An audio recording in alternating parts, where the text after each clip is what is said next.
என்னடா கரண்டியில் நெருப்பு வச்சுட்டு இருக்கேன்னு தானே பார்க்குறீங்க. நான் என்னென்னு சொல்கிறேன். என்னன்னா எங்கள் அம்மாவுக்கு வந்து பார்த்தீங்கன்னா 2 கால்லேயும் வந்து ஆணி வந்திருக்கு. ஆணி கால் இருக்கவங்களுக்குலாம் தெரியும், அது இருந்தால் நடக்கவே முடியாது செருப்பு போடாமல். ஸோ நான் வந்து யூடியூப்பில் சர்ச் பண்ணி பார்த்தேன், இந்த எண்ணெய் போட்டு இது பண்ண சொன்னாங்க. ஸோ அதனால தான் நம்ம அதை ரெடி பண்ண போகிறோம். அதுக்கு முன்னாடி சேனலை சப்ஸ்கிரைப் பண்ணாமல் யாராவது பார்த்தீங்கன்னா சப்ஸ்கிரைப் பண்ணிக்கோங்க, வீடியோக்கு வந்து ஒரு லைக் போட்டுக்கோங்க. ஸோ வாங்க வீடியோக்குள்ளே போகலாம். ஃபஸ்ட்டு வந்து தேங்காய் எண்ணெய் எடுத்துக்கலாம். அதுக்கப்புறம் இதே மாதிரி ஒரு கரண்டி குழி மாதிரி வச்சுக்கலாம், ஒரு கரண்டி. நெக்ஸ்ட்டு நம்மளுக்கு வந்து அந்த கரண்டியில் போடுறதுக்கு தேவையான கற்பூரம் தேவை.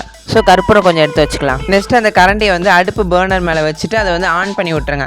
ஆன் பண்ணிட்டு அதில் எண்ணெய் லைட்டாக ஊற்றிக்கோங்க, கோகோனட் ஆயில் ஊற்றிட்டு கொஞ்சம் சூடு ஆகிக்கட்டும் எண்ணெய். நான் வந்து ரொம்ப சூடு பண்ணிட்டேன்னு நினைக்கிறேன். கற்பூரத்தை போட்டோன்னே என்ன ஆச்சுன்னு பாருங்கள், திடீர்னு தீ பிடிச்சி எரிய ஆரம்பிச்சிச்சு. கற்பூரம் போட்டோன்னே தீ வந்து அணையுமான்னு ரொம்ப நேரமாக ட்ரை பண்ணிகிட்டு இருந்தேன், அணையின மாதிரியே தெரில. அதுக்கப்புறம் ஒரு மூடி எடுத்து மூடினேன். ஸோ அப்போவும் பார்த்தீங்கன்னா அணைஞ்சிச்சுன்னா, அப்போவும் அணையெல்லாம் அந்த மூடியில் திருப்பி தீ பிடிச்சிட்டு இதே ஆரம்பிச்சிச்சு அந்த மூடி. அதுக்கப்புறம் அந்த மூடியை சிங்கில் போட்டு அந்த மூடி வேறு பிளாக் ஆகிடுச்சு. எங்கள் அம்மா பார்த்து திட்டுவாங்க. ஸோ அதுக்கப்புறம் கொஞ்ச நேரம் பார்த்தேன், கரண்டி வந்து நெருப்பு அணையிற மாதிரியே தெரில. கொஞ்ச நேரம் எடுத்து அப்புறம் கீழே வச்சேன், நல்லா ஊத ஆரம்பித்தேன். ஸோ பார்த்தீங்கன்னா அணைஞ்சிருச்சு. ஸோ இப்போ வந்து அதை நல்லா ஆற வச்சுட்டு எங்கள் அம்மாவோட ஆணிக்கால் இடத்துல வந்து பார்த்தீங்கன்னா தெரியும் கருப்பாக இருக்கும். ஸோ அந்த இடத்துல அந்த எண்ணெயை நல்லா வந்து அப்ளை பண்ணிக்கணும் அப்படின்னு சொன்னால் நாங்களும் கரெக்டாக அப்ளை பண்ணிட்டோம். நல்லா அந்த இடத்துல எண்ணெய் அப்ளை பண்ணிட்டு நைட்டு தான் அப்ளை பண்ணோம். அப்படியே எங்கள் அம்மா வந்து தூங்க சொல்லிட்டேன். அதுக்கப்புறம் வேறு ஏதாவது டிப்ஸ் இருந்தால் கூட சொல்லுங்கள், எங்கள் அம்மாவுக்கு நான் ட்ரை பண்ணி பார்க்குறேன்.